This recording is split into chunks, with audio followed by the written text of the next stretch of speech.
এই অধ্যায় কায়েম করেছেন আল্লামা শেখ সালেহুল ফৌজান হাফিজাহুল্লাহ তাআলা তার আকিদুত তাওহীদ নামক কিতাবের ৬ষ্ঠ অধ্যায় আল ফাসলুস সাদিস বলছেন যে ৬ষ্ঠ অধ্যায় ফি নাহি আন সাব্বিস সাহাবাতি ওয়া আইম্মাতিল হুদা, সাহাবায়ে কেরামগণকে গালমন্দ করা নিষেধ এই সম্পর্কে, ওয়া আইম্মাতিল হুদা এবং হেদায়েতের দিশারি ইমামগণকে গালমন্দ করা যে নিষিদ্ধ এই সম্পর্কে। একজন সাধারণ মুসলিমকে গালমন্দ করা, নবী করিম সাল্লাল্লাহু আলাইহি ওয়াসাল্লাম বলেছেন সেবাবুল মুসলিমে ফুসুকুন, কোন মুসলিমকে গাল দেওয়া ফাসেকি কাজ, মানে আল্লাহর বিরুদ্ধাচরণ।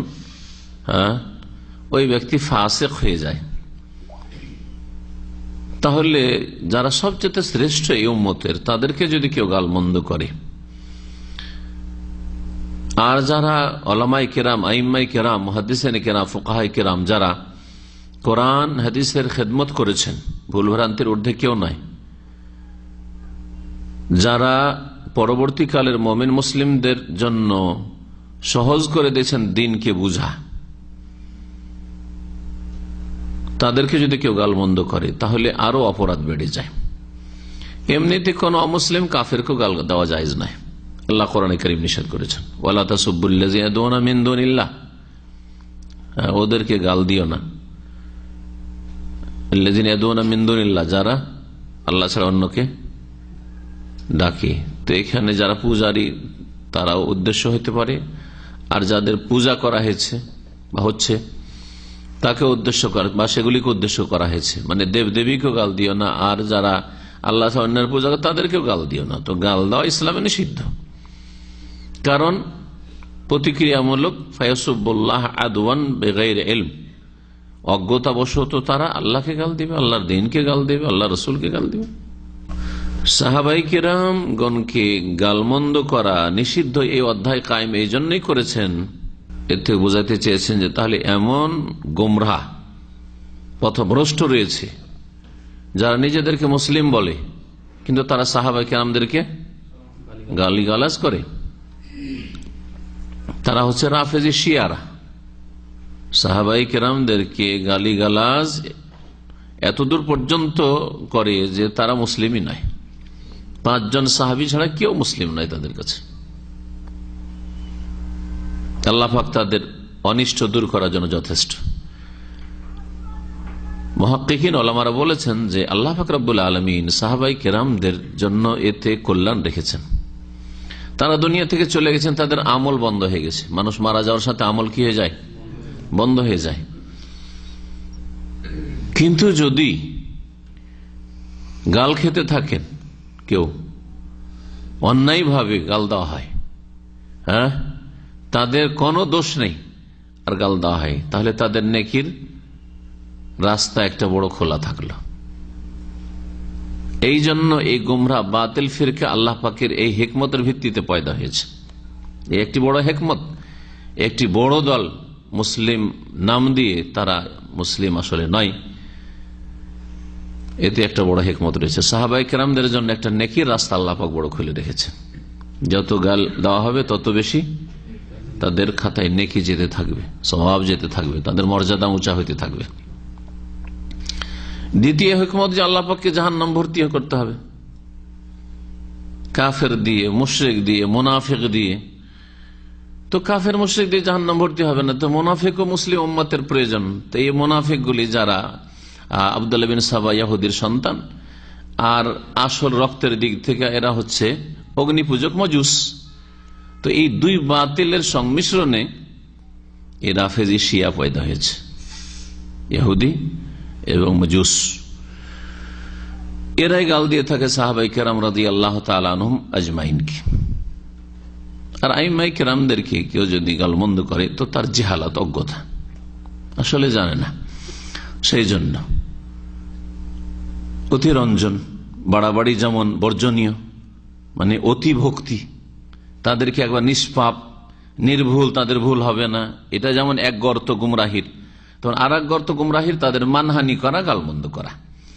এই দুই গুমরাহির মাঝখানে হচ্ছে মুহাদ্দিসিনে কেরাম, ফুকাহায়ে কেরাম, হাদিসের ইমামরা হন অথবা ফিকহের ইমামরাই হন, আর এবং আবু হানিফা, শাফি, মালিক, আহমদ এই 4 ইমাম হন, অথবা যে কোনো ইমাম হন, আগের ইমামরা হন, অথবা বর্তমান যুগের বড় বড় আইম্মায়ে কেরাম। আজকাল যারা নাসির আলবানীকে গাল দিচ্ছে তারা কি মনে করেন যে আবু হানিফা, শাফি, মালিককে গাল দেওয়ার চাইতে ছোট অপরাধ করছে নাকি? একই সমান অপরাধ। কিন্তু যারা ওইদিকে তো অতি ভক্তি করে আবু হানিফা অথবা শাফি, মালিক, আহমদের ক্ষেত্রে, কিন্তু এদিকে নাসির আলবানীকে গাল দেয়, ইবনে বাজ রহমতুল্লাহ আলাইহিকে গাল দেয়। একই রকমের অপরাধী, আর 2 অপরাধে জড়িত। একদিকে গলু, অতিরঞ্জন, বাড়াবাড়ির অপরাধে জড়িত, আর একদিকে মানহানি, মনের উল্টো যেসব আইম্মায়ে কেরাম তাদের মানহানির অপরাধে জড়িত। 2 রকমের পাপ তাদের খাতায় যাচ্ছে। আর আহলে সুন্নাত ওয়াল জামাত, কোরআন সুন্নাহর অনুসারীরা, আহলুল হাদিস, যদি সত্যিকার অর্থে আহলুল হাদিস হয়, তাহলে কারো মানহানিও করে না, আর কারো অতি ভক্তি করে শিরক বিদআতে লিপ্ত হয় না। ভুলের ঊর্ধ্ব তাদেরকে মনে করেন না। ইজতিহাদ, মেহনত করেছেন যথাসাধ্য, তারা ভুল হয়ে যেতে পারে। ভুলের ঊর্ধ্বে একমাত্র আম্বিয়া, রসুলগণ, যাদের সতর্ক সাবধান করার জন্য সাথে সাথে ওহী নেমে এসছে। যেমন ভুলের ঊর্ধ্বে মনে করেন না, যেটা অতিরঞ্জন, বাড়াবাড়ি, গুমরাহি, তেমনি তাদের কোন রকম মানহানি করেন না। সমস্ত আইম্মায়ে কেরামগণকে একই নজরে, শ্রদ্ধা, ইহতিরামের নজরে দেখেন। আবার পার্থক্য করে নাই যে একজনকে চাঁদে উঠিয়ে দিলাম আর আরেকজনকে মাটিতে নামিয়ে দিলাম, আরেকজনকে মাটির তলায় পুঁতে দিলাম, এইরকম নাই। এই শ্রেণীর লোকেরা সকলে গুমরাহ। যে ইমামের ভক্ত অথবা মুকাল্লিদ, তাকে তো দিল চাঁদে উঠিয়ে দিল, আর যে ইমামের ভক্ত নেই, সে ইমামের সামান্যতম, তার কথা তাদের কাছে কোনো মূল্য নেই। এই আর একটা গুমরাহি। এইসব গুমরাহিতে যারা অন্ধ অনুকরণ করে থাকে, যারা গোঁড়ামি করে থাকে, ব্যক্তির অথবা দলের অথবা মাযহাবের, তারাই লিপ্ত। আলহামদুলিল্লাহ, কোরআন সুন্নাহ অনুসারীরা এগুলি থেকে মুক্ত না। আমাদের করণীয়, যখন হক স্পষ্ট হয়ে যাবে, যার সাথে হক আছে তার সাথে থাকা। আবু হানিফার সাথে যখন হক দেখবো, অন্য ইমামদের কথা ছেড়ে দেবো। যখন বুঝতে পারবো, বিশেষ করে জনসাধারণ না বুঝলে, আলেমরা তো বুঝতে পারে, মাদ্রাসায় যারা 20 বছর 30 বছর পড়েছে, তারপরে বুঝি না বলবা যে তুলনা করে এই 3টা উক্তির মধ্যে কোনটা হাদিসের কাছাকাছি, এটাই বুঝতে পারলাম না, এতটুকু তৌফিক হলো না। তো 20 বছর 30 বছর কি কাজে মাদ্রাসায় পড়লাম, কি কাজে ইউনিভার্সিটিতে ইসলামিক স্টাডিজে পড়লাম, হাদিস আর ফিকহ পড়লাম, শরিয়া পড়লাম আর হাদিস পড়লাম। বোঝা গেছে, তাহলে আলেমদের গুরু দায়িত্ব রয়েছে। আলেমদের জন্য তাকলিদ মোটেই জায়েজ নয়। ফালাহুমুল ফাযলু আলাইনা ওয়াল মিন্নাহ, উলামায়ে কেরামদের, আইম্মা কেরামদের আমাদের ওপর অনুগ্রহ রয়েছে এবং অবদান রয়েছে। বিসাবকি, যে তারা অগ্রগামী ছিলেন, ওয়া তাবলীগে মা উরসিলা বিহি রাসূল সাল্লাল্লাহু আলাইহি ওয়াসাল্লাম ইলাইনা, এবং রাসূলুল্লাহ সাল্লাল্লাহু আলাইহি ওয়াসাল্লাম যা নিয়ে প্রেরিত হয়েছিলেন তা পৌঁছে দেওয়ার অনুগ্রহ হয়েছে, তারা পৌঁছে দিয়েছেন আমাদের কাছে, এই অবদান রয়েছে। ওয়া ইযাহি মা কানা ইয়াখফা আলাইনা, আর যা কিছু আমাদের জন্য অস্পষ্ট ছিল তা তারা পরিষ্কার করেছেন। মেলা মাসলা আইম্মাদের উক্তি যুক্তি এগুলো যদি না পড়তাম এবং তাদের মতামতগুলির দলিল দৃষ্টিকোণগুলি না পড়তাম, তাহলে ফতোয়া মগজে আসতো না। আমাদের জন্য ক্লিয়ার হয়েছে অনেক কথায়, তাদের কথা পড়ে, সকলের কথা পড়ে, একজনের শুধু কথা পড়ে নাই। ফারাদিয়াল্লাহু আনহুম, সুতরাং আল্লাহ যেন তাদের রাজি হয়ে যান। ওয়া আরযাহুম, আল্লাহ যেন তাদেরকে রাজি করে দেন। রব্বানা ইগফির লানা ওয়া লিইখওয়ানিনা আল্লাযীনা সাবাকুনা বিল ঈমান ওয়া লা তাজআল ফী কুলুবিনা গিল্লাল লিল্লাযীনা আমানু রব্বানা ইন্নাকা রাউফুর রহিম। আর তরজমা করছেন এটি দোয়া। এর আগে যেহেতু এই আয়াতটি আজকে শুরুতে এসেছে। ওয়াল হাত্তু মিন কদরিল উলামাই বিসাবাবি উকুইল খাতাইল ইজতিহাদি মিন বাযি হুয়া মিন তরিকাতিল মুবতাদিআহ, কেউ যদি ওলামায়ে কেরামদের, আইম্মায়ে কেরামদের মানহানি করে, কিসের জন্য?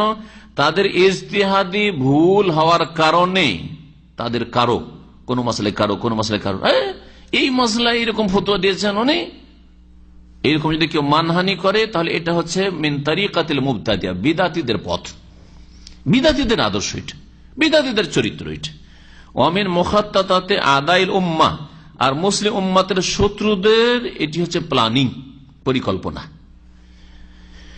লিতাশকিক ফি দীনিল ইসলাম, দ্বীনে ইসলামে সন্দেহ সৃষ্টি করার জন্য, সংশয় সৃষ্টি করে দেওয়ার জন্য, যে তোমাদের ইমামরা এরকম ভুল করে রেখেছে। তো ইমামের নামে বিনা প্রমাণে আবার